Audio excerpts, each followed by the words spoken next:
sounds like, yeah, hypnosis is really just this pathway for me to understand myself better, not this scary thing of losing control and somebody else can. The opposite, you have more control. You have more control in hypnosis. Yes, that's more, a hot take. Yes, not fair. long ago, I heard hypnosis and I'm like, I'm gonna make you jump around like a chicken. Exactly. Yeah. I only do that sometimes. Yeah, okay. This is for fun. just with you. Yeah. Welcome to the Whole Human Experience, your library for experiential wellness. I'm gonna start with the line that I just created in this moment because I love it. Well, it is your purpose is impact and your impact is creating purpose. Mm-hmm. What does that mean? Because that resonated with you when I said it.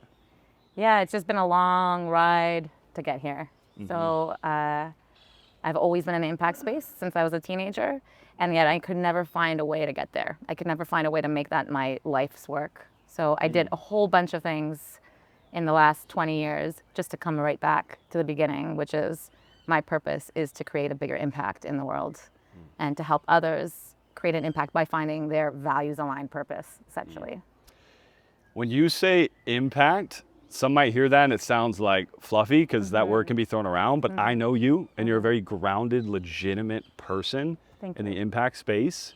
So for you, can you help us define these words like impact and purpose? What do they mean to you? How do you define these? Okay, so I guess I could start with purpose. So it's sort of like your purpose would be that big question of like, what is the meaning of life? Like, why am I here, right? Wow. Okay. What am I here to do? So I would say there's a whole bunch of conversations around that. Wayne Dyer would say, I am that I am. Or your purpose is to become more of who you are. Or the meaning of life is to find your gift. Have you heard this? The meaning of life is to find your gift, and the purpose of life is to give it away. Right? So all of those are all theories, of course, but as you move into, let's just use your words, becoming more whole, becoming the whole human version of you, then identifying your unique purpose and how you can leave that impact. Maybe let's use the word legacy. What's your unique legacy in this short time on this earth? Wow. Do you have like a framework to discover purpose or a place to start? Because I think for many people, it's not tangible. And that's why you hire somebody like you, right? But like if somebody wanted to start or begin to unveil and reveal their purpose, how do you begin? Yeah, I think it all starts with awareness. So self-awareness is the first step to anything that we're doing here. And so, again, I'm a quoter, so I'm going to say a lot of quotes. Great. But it's not about becoming anything. It's about unbecoming everything you're not. Wow. And so unbecoming. It's about the unbecoming. We come into this world, this unique ray of light with expressions and beliefs like anything is possible for us. And then stuff starts to happen. Limiting beliefs start to be created. We start to think that things are maybe not possible for us. And when that starts to happen, we start to get further away from our purpose and the truth of who we are. And so the unbecoming is about cultivating awareness of what is authentic to us truly. What do we actually enjoy? What are we good at? What are our unique gifts? And then you can move into the second and third phases of discovering your purpose, which I can get into in a minute, but I'll leave it there. This makes me really curious about a bunch of different people that bring up these things like from pain to purpose. You either create it from desperation or inspiration. What you're saying is like remove or return to that love state, and that's where purpose derives. That's where it really comes from. And I also know people that talk about purpose coming from pain. Like the thing you suffered in the most becomes what you want to create. Like that becomes the driving force for creating purpose in the world. Do you agree with that? It's contrast creates waves of desire, which is the basis for all of creation. Yeah. Contrast creates waves of desire, which is the basis for all of creation. We need contrast. There is beliefs that, if we're talking about the meaning of life and why we're here, that, God created us in its image to understand its, and in order to do that, we have to understand the opposite, right? So if we are all just like love, beams of light, then we wouldn't understand, the opposite side of it. So we come into the world to experience contrast so that we can come closer to the truth of who we are. So yes, it's necessary. It's unfortunate and it sucks sometimes, but it's necessary.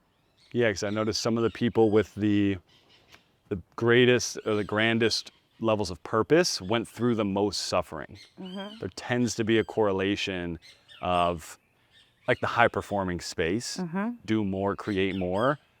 It's not always purpose, but it's doing more in the world. Yeah. Those people often suffered the most, didn't have it easy, weren't in the most loving upbringings. In past life theories, we're going to get into some of this in a moment. There is a theory that the first incarnation in the world, you come in as a dog. What? Because you're closest to that of love. I mean, dogs are pure love. Okay. Let's be fair. Okay, that's a theory. Again, we're just going to play with theories. We don't need to know if it's true or not true. Second theory is that you would come and you would maybe live more of a simple life because you're getting used to using your senses, to living in this experience. So, you would maybe do something that was more consistent every day. You would live a life that didn't have too much contrast in it. And then as the soul gets sharpened, like a diamond, if you will, then more and more experience come on top of that soul. Gotcha. Like a sword. Like a sword. The soul Sharpening. sword. Yeah, I mean, that makes sense. Okay, so in this theory, the more suffering you had in life, the more past lives you've experienced. In this theory, yeah. In this theory. And it's really about becoming the best version of yourself. It's about, when I pray, I say it's whatever's from my highest evolution of my soul. It's not what I want now. Yeah. And because I wouldn't wish pain upon myself. And looking back, I can connect the dots and know that everything that happened to me, it made me exactly where I am and put me exactly where I am and what I needed to learn. Can we talk past lives? Because I don't have any past life memories. Yes. I haven't gone down that path.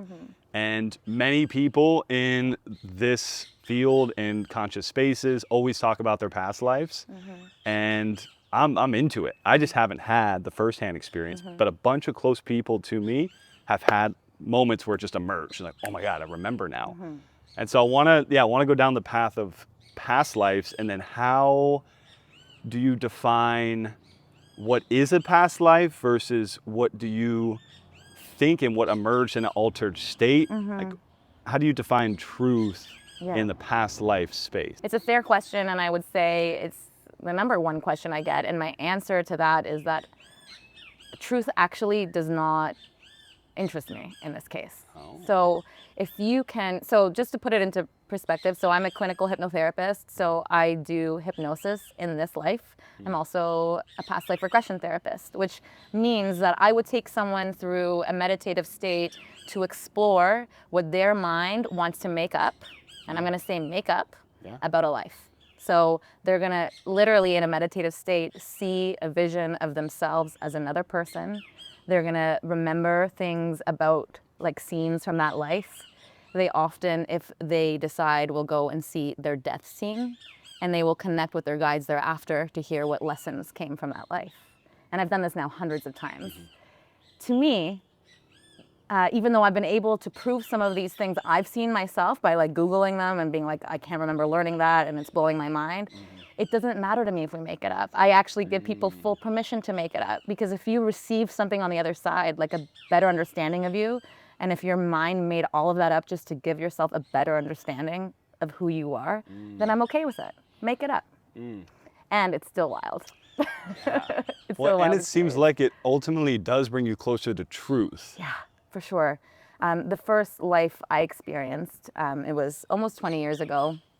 I was producing events downtown Toronto, not in the spiritual industry whatsoever. I had never meditated, nothing. And my friend was a psychotherapist, and she said, hey, can I practice this new tool I'm using on you?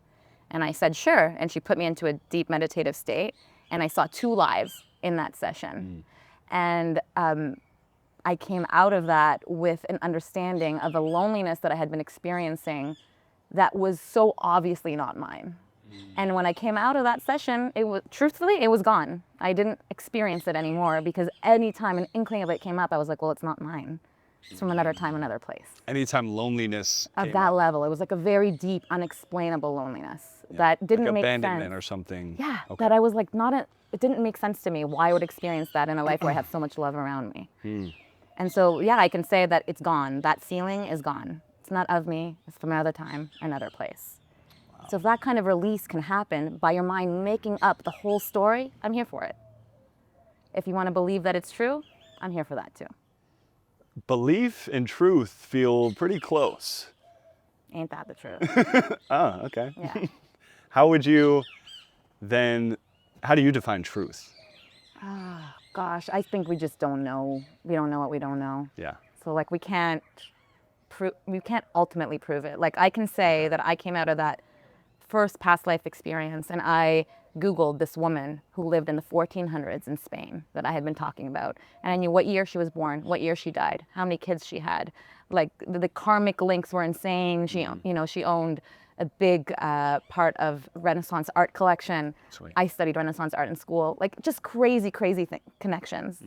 And so again, does it matter? Is it real? Can I prove it? No. Could I have learned about her many years before? Maybe. Does it matter? No, because the freedom and peace I felt on the other side were worth every part of it.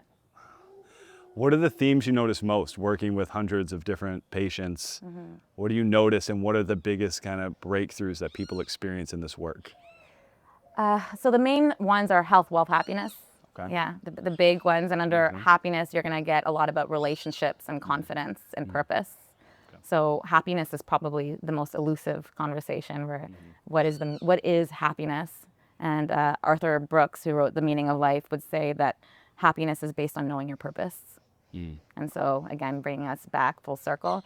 But I would say when I'm dealing specifically with hypnotherapy, so when we look at this life, it's not the big traumas actually that impacted us, it's the little t traumas, the falls from grace, where someone says something to us that creates what some would call a samskara or an energy block, where we start to believe that we're not whole, perfect, and just the way we are, that we need to be a certain way to shift that.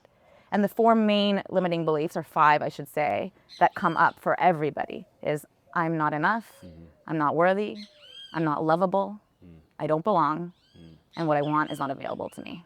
And those are the five, and they're going to keep coming back to that same concept again and again until we can clear the residue of what made us believe that in the first place and insert new beliefs. I am perfect, whole, and complete. Everything I want is available to me. I deserve everything I desire. And one of the paths to clearing and inputting new beliefs, subconscious work and hypnosis. You speak to that for a second? Because a lot of people, myself included, not long ago, I heard hypnosis and I'm like, I'm going to make you jump around like a chicken. Exactly. Yeah. I only do that sometimes. Yeah, okay. That's just for fun. just with you. Yeah. Okay, so hypnosis is a fancy way of saying you do therapy while in a subconscious state. Okay. Meaning we take you into a deep meditative state. I do that by using an analogy of walking someone downstairs. And I'll say we're going deeper and deeper with every step while you're only focusing on one point, which is going to be usually the hypnotherapist's voice. Right? So now you're going to concentrate on my voice. We're going to go down into a deep state. I'm actually going to keep you awake. So sometimes you'll hear snapping, hypnotherapist snap. One, I keep you awake. One, I'm anchoring certain words so that every time I snap, you're going to hear that word get anchored. And then we're going to go for a walk down memory lane. And we're going to ask the mind to take us to the root cause of an experience that you want to address. And what again and again surprises me is that it's not the big T trauma. You know, I received a hypnosis around love and relationships. I'll use this. And I went back to a scene where my dad came back from work. And he came back and I said, Dad, I was 3 or 4. I was like, Dad, you're home. And he said, I just need a minute. Okay. My poor dad, love him, best dad ever. Normal reaction after a big day at work. 3, 4-year-old me doesn't have the resources to say that that's normal. Boom, energy block. I'm not lovable the way I am. I have to act a certain way. I have to do something. So when he gets home, I'm going to clean the house, make sure it's super clean so that he feels better. And then the people pleasing begins. Yeah. So you see it again and again. The human experience is not that different amongst people. Yeah. So it sounds like, hypnosis is really just this pathway for me to understand myself better, not this scary thing of losing control and somebody else can. Take the opposite, you have more control. You have more control in hypnosis. That's a hot take. Yeah, no, you have more control. And we'll do, at the beginning, we'll do different exercises to show you what your mind says your body is going to do. The reason and the things you see in show hypnotherapy, I believe that the hypnotherapist is picking someone who they know wants to be the center of attention. And so when you go into the subconscious mind, you're now in the 90% of the mind, right? If you think of it, it's like a glacier. The peak is the conscious mind. It's 5-10% above water, 90% underneath water, 90% subconscious. So when you allow yourself to jump into that and to really explore what you've been holding in there, you can start to disconnect from the version of you who created that in the first place. So when I saw that my dad said that, okay, I was 3 or 4 years old. I'm not that kid You anymore. can relate to it differently now. Love you, Dad. I love little me. I can parent myself differently now. I know things now that I didn't know then. And so now the residue has been cleared. And now you can insert new beliefs. I'm lovable just the way I am. I do not need to do anything to experience love. Wow. So I don't have to do super doses of 5-MeO DMT like I did. You can. I did that, you know, to go clear some stuff. Yeah. So this is accessible in a sober state, which I Absolutely. like. Yes. In a You're a safe, big fan of that. I love some sober states. And you have some pretty wild rides in there too. Yeah. I've received hypnosis over 50 times myself. Of course, studying, but to me, it's been the most wonderful tool for understanding myself better and reprogramming my mind, truly. Yeah, it's big in the scene right now, in the personal development scene. Andrew Huberman's been talking about it a bunch. I mentioned this, like the NSDR, the non-sleep deep rest. Yeah. Instead of a power nap, do a self-hypnosis. What are your thoughts on people accessing tools to self-hypnose? I love self-hypnosis. Again, I think it's just a fancy way of saying you're going to go into a meditative state and open up your mind. Yeah. So self-hypnosis, I will literally, go into that meditative state and I will ask my mind a question and I will see what comes up and I will explore it. When did that begin? When's my first experience of that? When did I first make that belief? I love going to self-hypnosis before I go to sleep at night. And then I'll insert new beliefs because your mind acts like a sponge while you're falling asleep. So often in hypnosis, I'll create a meditation and I'll give it to people and I'll say, for the next 21 days, as you're falling asleep, push play on this recording. And so they fall asleep to it. Their mind is like a sponge and they receive information. So you can do the same thing for yourself. I do it for myself all the time.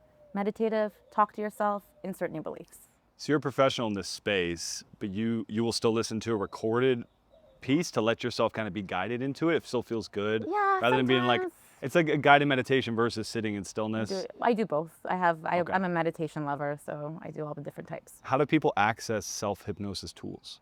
Gosh, I have some on my website, so Nice. danashalit.com, All right. which would be, I have one on health, one on wealth, one on happiness.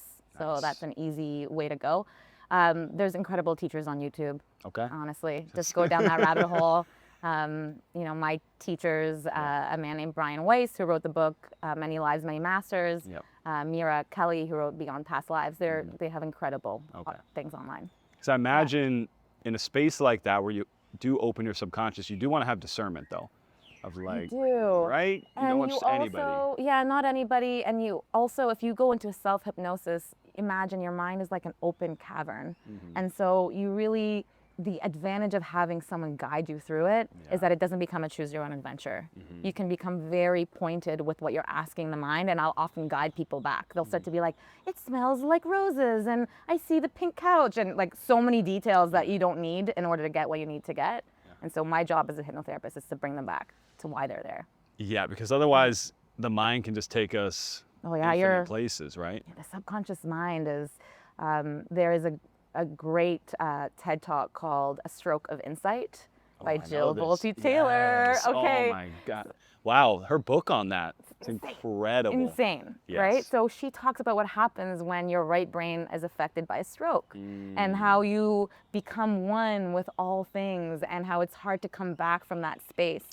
The biggest thing I hear from people again and again when they come out of either past life regression sessions or hypnotherapy is this feeling of oneness that they experience. That they're neither there nor here. They're not their stuff. They're not their limiting beliefs. I am that I am. That's it. What about near-death experiences? Cray. You know? I know. I love this. Again, my books, so quotes books. That's the greatest teachers that came before me. Okay. A great book by Anita Morjani, and it is called Dying to Be Me. the best book about near-death experiences that anyone will ever read. I really believe that. Okay, why is She that? had stage 4 cancer. They called everyone to say goodbye. She went to the other side. She came back. She wrote a book about it. And it's, the doctors did not explain it, couldn't explain what happened to her. And there's so many examples for that. And if you keep going down this rabbit hole and you start to experience them or learn about them, the same thing that comes up in hypnosis and past lives is this feeling of oneness. Again and again, I'm one with the light. I'm one with all. I'm expansive. I'm so much bigger than this body. Yeah. Yeah. Interesting that you mentioned the body. So I have this theory, and I want to throw it to you to see what your thoughts are on it. It's with the subconscious. Obviously, I'm in the somatic world. I love the body. Yes. As maybe you know. I'm like, the body. No, I'm just Nah, kidding. I'm kidding. You come to ecstatic dance. You I know the do, I power do. of movement, of the Yes. body. I feel oneness can easily occur when we kind of let that space open and we come to our body, bottom up versus top down. And it happens at places like ecstatic. It can happen in any place where we move our body and we're fully in it. And that's why flow state, transient hypofrontality, prefrontal slows down. We enter the body, enter the thing we're doing via surf, via dance, via whatever. Super cool. Ways to measure it. The best. Something that's not measurable currently, but I'm interested in, is the subconscious being the body. I feel like it makes sense in my somatic world and the stuff that I do with people when they're shaking, when they're moving, when things erupt and emerge and you get a convulsion and they don't make sense of it. Like, I don't know what's happening, but something's moving. I'm crying, I'm yelling, I'm laughing. What's occurring in the body? And you can't make sense of it, but something releases. And then there's more space on the other side. Or the opposite, it's via pleasure and eros, and something is so good and you enter that place of oneness, you merge, whether it's sex with a partner or a movement at dance or whatever the thing is, just brings you so into the body that you enter that same state. So then the theory emerges for me of, the body's the subconscious. So cool. But what are your thoughts on that? I love that. Again, I go back to we don't know what we don't know. So whatever is inspiring, if that's inspiring, I would say that I did a lot of somatic work before I entered hypnosis, and I actually find going through the body a little more difficult. So for all the reasons that I have in my life that have made me disconnect from and not feel safe there. So for me, a brain first approach is easier. For Makes others, sense. body first. For sure. And I would, but it's a cool theory, isn't it? And it makes sense to me, honestly, that the subconscious is the body. It's actually all one thing. In hypnosis, in a session, after we uncover a few different, a sample of events that happen in this life that have to do with whatever you're addressing, we'll often connect to where it is in your body. And we'll have a conversation from the part of you that is still holding on to that part of you because it thinks it has some, useful function or purpose in your life. Because every part of us, even the parts we don't want, are there for a reason. And I know you believe this, right? Definitely. And so in hypnosis, we don't omit the body. We just move first brain down into body. Top down.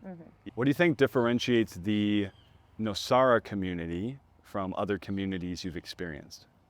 Yeah, it's just a small place, right? So, I'm in the impact space. I work with charities. What's unique here, for example, is that the whole town, it's grown so much in the last 5 years alone. It's more than tripled in the last 10 years. And that's just for people who live here year round. Yeah, and you right? run the consensus, right? Yeah, You're I've with been part of the team. census. Yeah, so we've been looking at numbers, and it's really wild to see what's going on here. But it's a town run by nonprofits, and nonprofits are really the basis of society, in my opinion, and it really does connect people. So it's not about giving or helping; it's about connection. So when everyone has to come together to create something meaningful, then it creates a deeper sense of connection. Of course, there's stuff that comes up, but like any community. This is the first time I've heard that Nosara is a town run by nonprofits.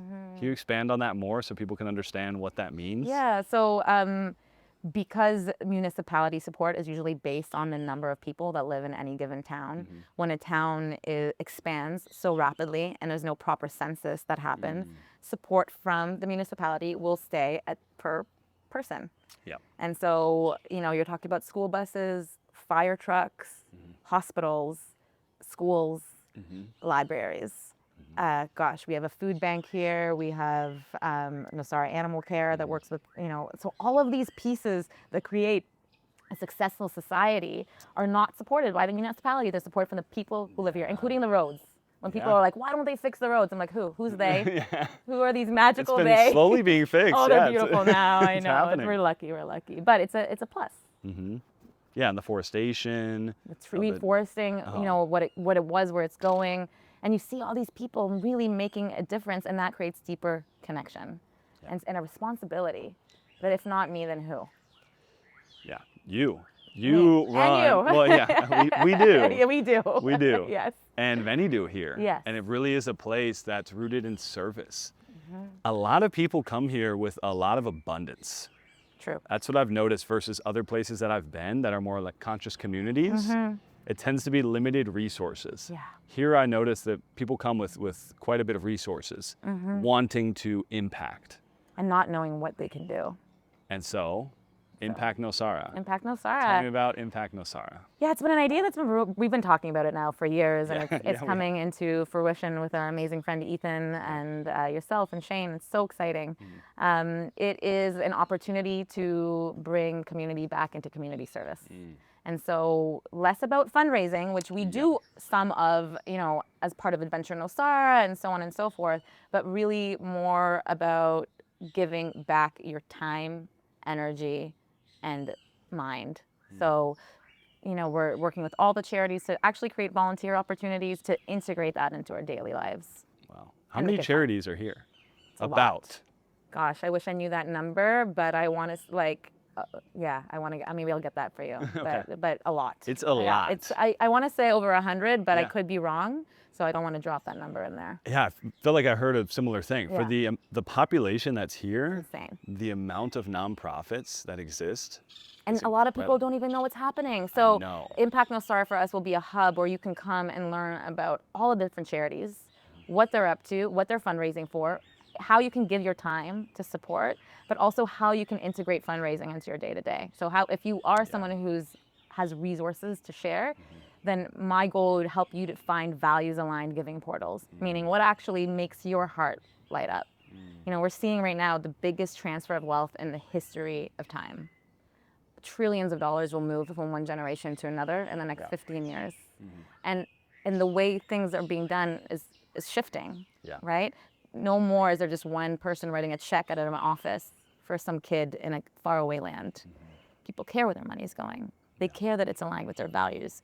It's a bigger conversation than just writing a check or, giving an hour. It's like, this is part of my purpose. This is part of my legacy. This is my values. This is what I stand for as a human being. And so I think Impact Nosara will be able to facilitate that. Wow. Big dreams. Big hopes, big dreams. Yeah. I mean, I see your purpose is impact. Yeah, it is. Yeah, for sure. It is. And what do you think and feel about, a lot of people coming in here, the development of Nosara? I like to ask people this question, get different perspectives, because you're coming from the nonprofit and impact lens. To see Nosara as a bridge community is how I usually describe it, is that there's obviously many Costa Ricans that are woven in. There are many international humans that are woven in. How do you see this community in full service to everybody that comes through here? Like how is Nosara a bridge community? Yeah, I think some would say it's not. Okay. I feel it is. Yeah. Because I'm going to throw it to the Costa Rican people. They're the nicest, kindest, bestest. Best. I've traveled all over the world. Sure. The bestest of the Good people. way to say it. The bestest of the people are the Costa Rican people. Yeah. They are kind and open and value community. And so I think we're blessed for that, to be welcomed in. Obviously, there's people who are like, we just want to keep this small town and keep it the way it is. The only sure thing is change. I believe that. So the town's going to change. It's going to grow. All we can do is hopefully have it grow for the better and do our small part in making that happen. In the same ways that you guys have been, bringing dance and community and service and impact and connection, that's what it's about. Yeah, because there's intentional ways growth can happen. Like you were saying about the self and removing the parts that are no longer needed and creating new parts. I feel like that can happen amongst community, amongst a literal physical location. we can return to nature and keep coming back to the natural world. And there are evolutions that happen with more humans coming into a space. Just part of what, absolutely. Couldn't agree more. Yeah. The final thing I want to touch on is your book. Ooh. Tell us a bit about this book that's coming out very soon. Yeah, August 18th. It's going to be launching on Amazon across North America. It's called Pathways to Self. It is the path to purpose through the 9 steps of self-realization. So it does start with self-awareness.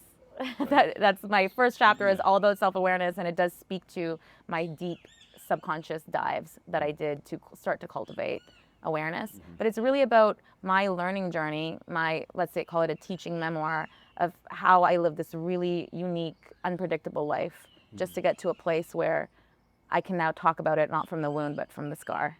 Yeah. And so this is my experience of, and my retelling of those subconscious deep dives in hopes that they will support others on their journey. What do you expect a person, a reader of this book, to have as a takeaway? I hope their minds are just a little more expanded on the other side of what's possible. And more than anything, hope and faith. That's what I would want anyone to walk away from it. It's all going as it should. Trust the journey.